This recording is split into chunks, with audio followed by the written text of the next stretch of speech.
সালামু আলাইকুম রহমতুল্লাহ। Istanbul hotel আর রিসোর্টের সব থেকে আকর্ষণীয় যে বিষয়টি, যেটি আমরা মানুষকে সব থেকে বেশি কমিটমেন্ট করছি, সেটি হলো হালাল ট্যুরিজম। হালাল ট্যুরিজম সম্পর্কে নিশ্চয়ই আপনাদের সকলের ধারণা আছে। তারপরেও আমরা যেটা বলতে চাই যে আমাদের বাংলাদেশের 90% মানুষের ধর্মীয় যে সেন্টিমেন্ট, এই সেন্টিমেন্টটাকে সম্মান জানিয়ে, মর্যাদা দিয়ে, সেন্টিমেন্টের আদলেই আমরা আমাদের প্রজেক্টটাকে সাজিয়েছি।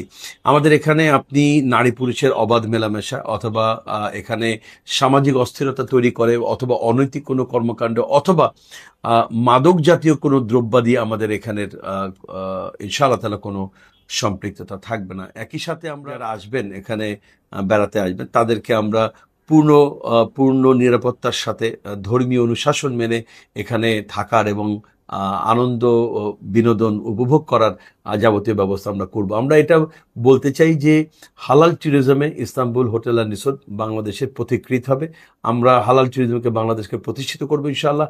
ইনশাআল্লাহ একটা সময় এরকম আসবে যে ইস্তাম্বুল হোটেল অ্যান্ড রিসোর্টের দেখে, আমাদের পরিকল্পনা এবং আমাদের কাজ দেখে আমাদের মতো আরও অনেক প্রতিষ্ঠান এগিয়ে আসবে বাংলাদেশে হালাল ট্যুরিজমকে প্রতিষ্ঠিত করার জন্য। আপনারা আমাদের সাথে থাকবেন ইনশাআল্লাহ। আমরা আমাদের কমিটমেন্টগুলি একটি একটি করে ফিল আপ করবো ইনশাআল্লাহ।